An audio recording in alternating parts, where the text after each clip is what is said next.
The world's first financial bubble and the truth of tulip mania. A price spike that exceeds a product's true market value is typically referred to as a bubble. An abrupt drop in value, commonly referred to as a crash or bubble bust, follows this sudden increase in demand for the asset or good. Consider how much you would be willing to spend on a tulip bouquet. They cost a few dollars today, but what if their price rose to the level of a house? The size of this sum may surprise you. Tulips have historically been sold for much higher prices than we could possibly imagine.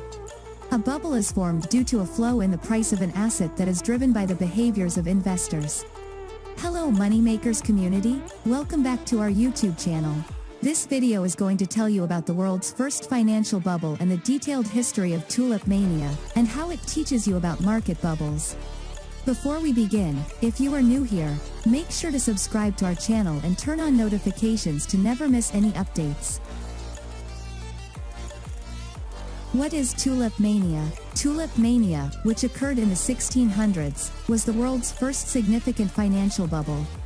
Because of the commerce in spices and in part because of the wealthy merchants, the city of Amsterdam was seen as a thriving international port. These wealthy merchants established roots in Amsterdam as a result. Rich merchants enjoyed to dwell in opulent palaces that were surrounded by lovely flowers, just like in today's society. A tulip developed into a pricey flower. Simply put, you might argue that it was regarded as a diamond at the time, or the greatest example for drawing comparisons is to think of it as the equivalent of Bitcoin at the time. The tulip is a large, vividly colored flower that typically requires years to grow from a seed. You would be shocked to learn that the cost of these flowers has risen to the same level as that of a Holland home. In 1636, the tulip's worth reached an all-time high. A single flower was now worth $150 in Florence, which is equal to $25,000 when converted to today's money. This value exceeded 10 times what the skilled craftsman produced at the time. One thing is certain. No one today would be willing to pay $25,000 for this flower, but things were not the same in the 17th century. The owners of these flowers expected to make more money than the previous year. The excitement and craze among the people grew and grew, resulting in price fluctuations.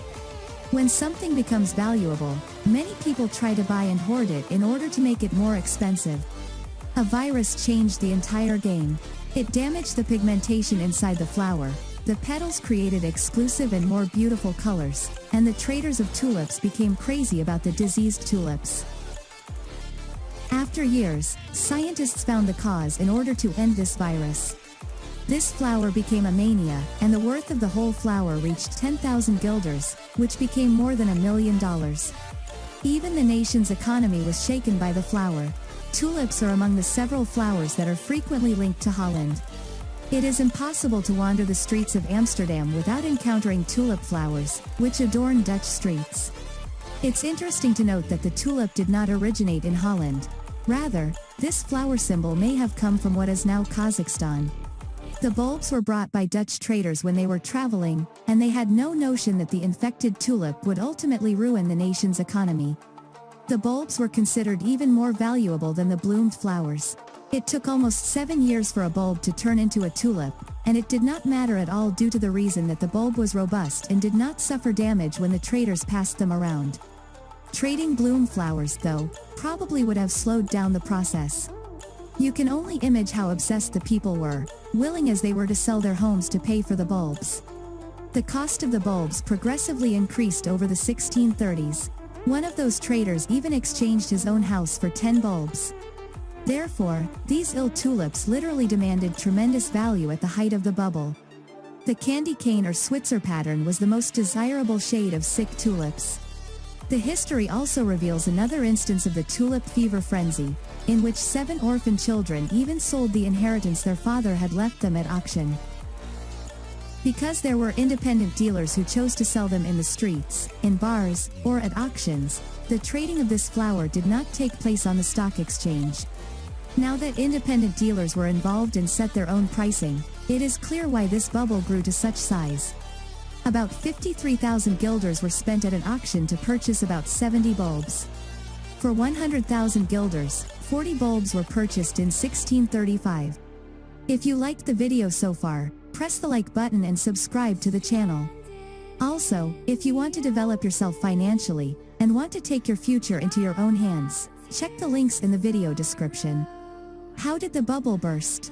And what was the impact on the world?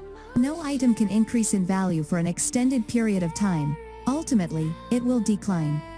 This fact is at least provided by history.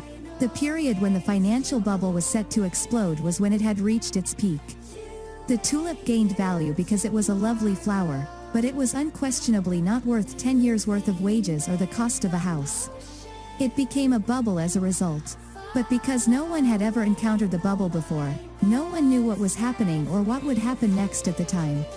You may even claim that nobody understood what the bubble meant. The tulip market began to collapse a few days after the bubble reached its peak.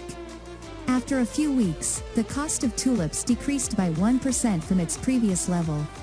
In the city of Haarlem, tradesmen gathered on the evening of February 5, 1637. The first bubble was displayed when trading started. But it wasn't big. It was a pricey variety of tulip, but not the most pricey, so it was sold for 56 guilders, which is the equivalent of 2 months' worth of a carpenter's pay. Another man revealed the tulip, which was also immature, during that motion.